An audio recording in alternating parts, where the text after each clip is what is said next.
everyone, what's up? This is Amy Weiss from AmazingAtHome.com and the Seller Roundtable podcast, and we are here with my friend Tatiana from VTrust Inspection Services, and we're going to talk today all about inspection and keeping your stuff safe when you're sourcing. So welcome, Tatiana. Thank you for being here.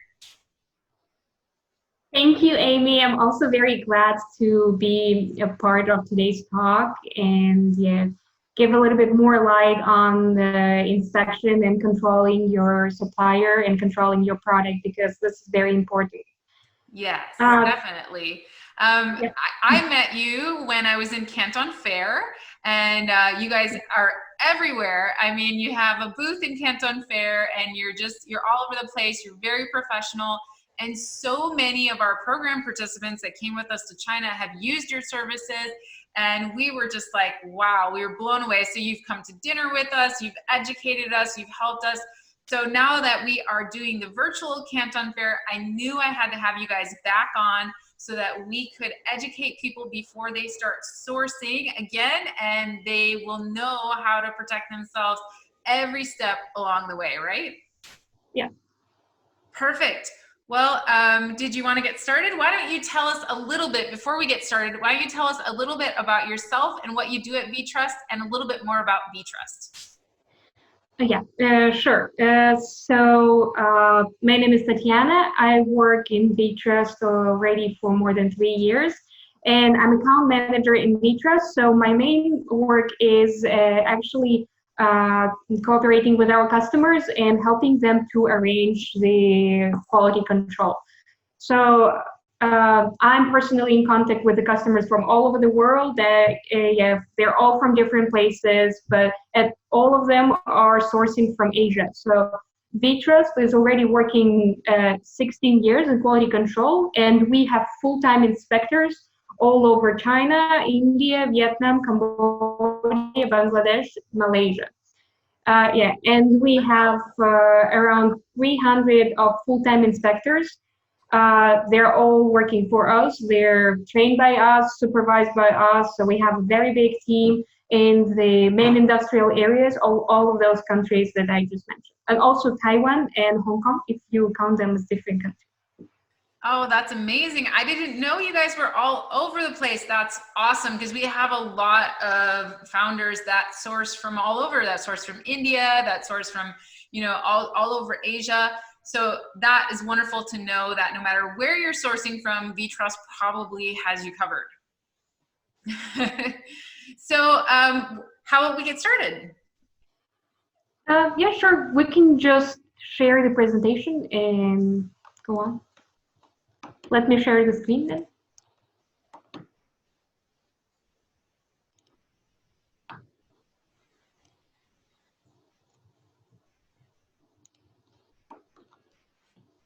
You can see, yeah? Yes, it looks great.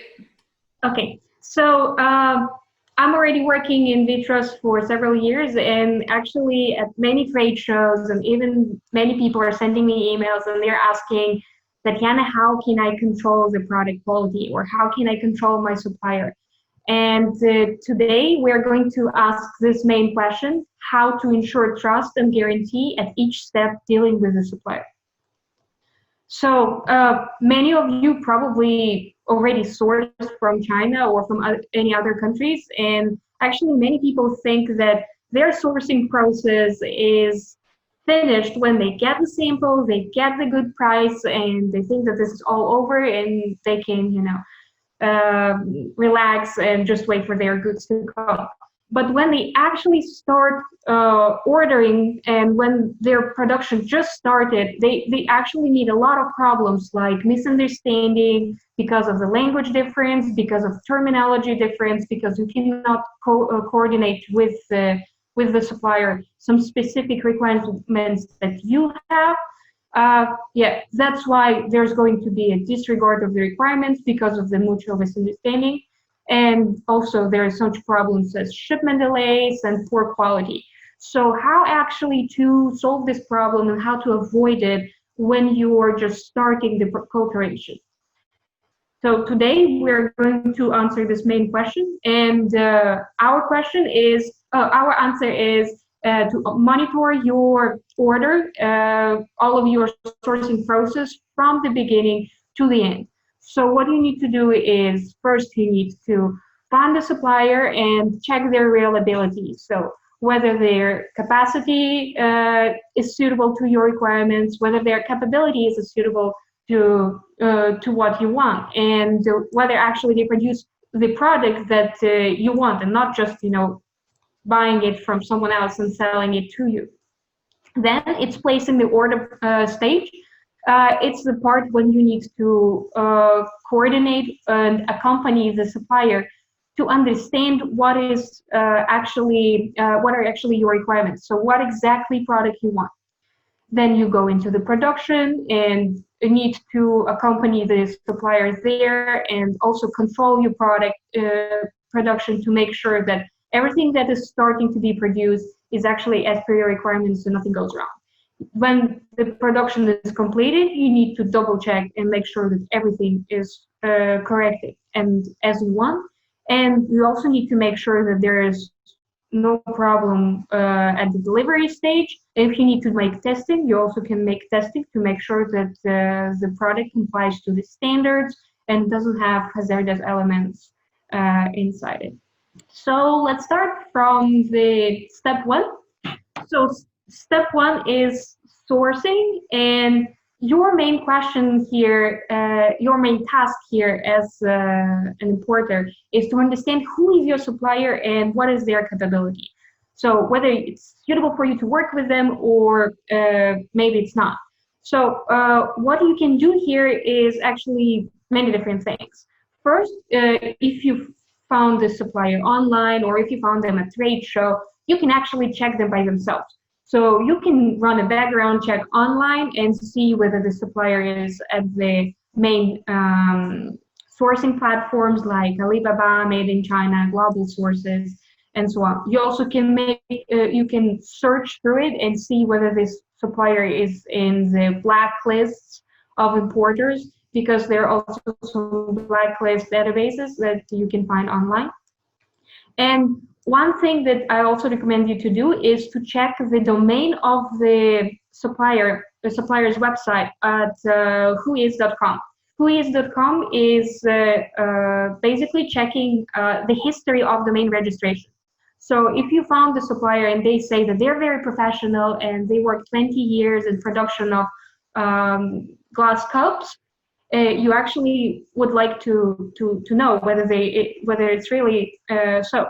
So what you can do is if the supplier has their own website, you can copy the website address and you can go to whois.com and you can just paste the address there and see when the domain was registered. If they claim that it was that they already worked for 20 years, and then you see that the domain was registered just last January, it's already a red alert for you. So yeah, so double checking like this is actually very helpful for you just on the first stage of sourcing when you're sorting out your suppliers. Yeah, I love that. I love that tip, because you aren't necessarily going to want to do a factory audit on every single factory that you've talked to. Maybe you've talked to 5 or 10 different suppliers on Alibaba or something like that.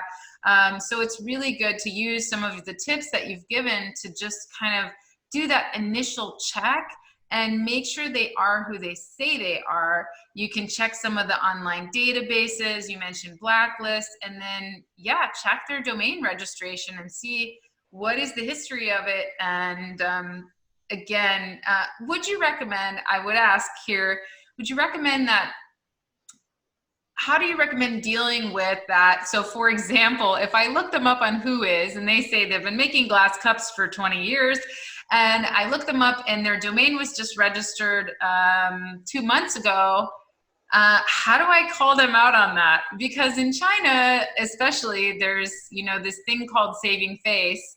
And, what would you do in that situation if you just weren't sure? Would you ask them about it, and how would you handle it?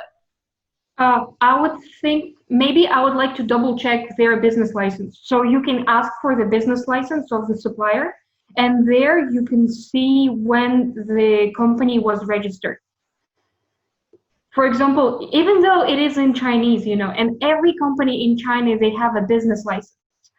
And actually, in China, all enterprises, they're very proud of their business license. You can see it displayed on their walls, or even if you are going on the trade show, you could see their business licenses also displayed there in their booths. Yeah, also sometimes you can find them on the website. So you go, you see the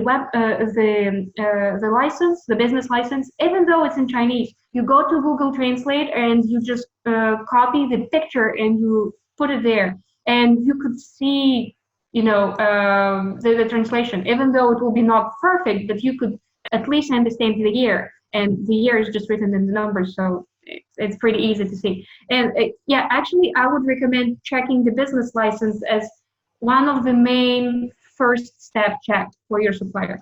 There you can also see what is their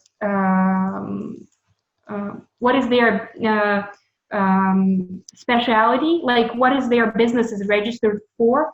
And you could see, for example, if they produce the glass cups, it will be written manufacturing, selling, and export of glass items.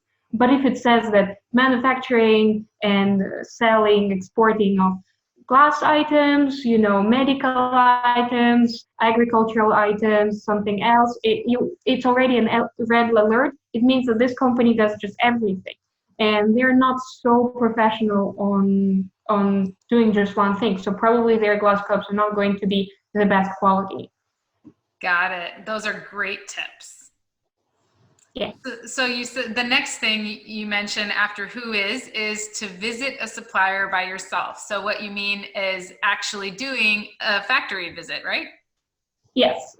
So if you visit the trade shows in China, I recommend you to visit the suppliers that you just pre-listed, because visiting your supplier face to face is very, very important in the business culture and even Chinese business culture. Uh, like if you go there by yourself, you see the people you're going to deal with, you see the management, the high management, and you can know them a little bit better. So it will be not just emotionless emails sending here and there. You could already associate this person with this email, and you could already establish some relationship with the high management and build a better trust. Yes, it's so, so important. We've seen it time and time again. Just everything changes for you after you visit your suppliers. And if you can't visit your suppliers, definitely don't be afraid to set up a call with them, right? Set up a WeChat Yeah. call with them, get on a video call, anything like that, because it means a lot to them to have that relationship with you.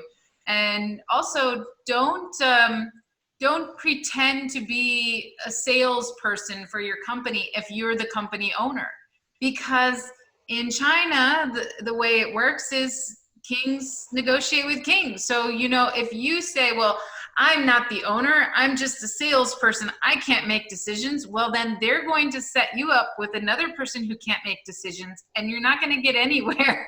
Where if you say, I'm the owner of my company, then you're talking now, like you mentioned, with higher management, with the factory owner, and now you can do some real business. You can build a relationship, and that can really change things for your negotiation and for your business relationship and partnership together. Yeah, it's true. It's totally right.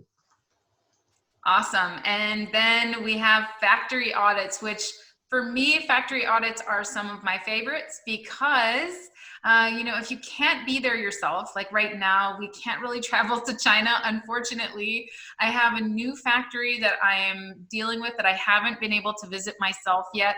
I found them at Canton Fair, and I'm so excited to be able to visit their factory, but I haven't been able to yet.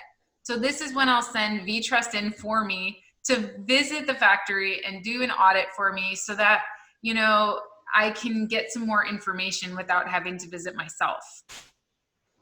Yeah, factory audit is totally a good way of checking your supplier because it's very in-depth.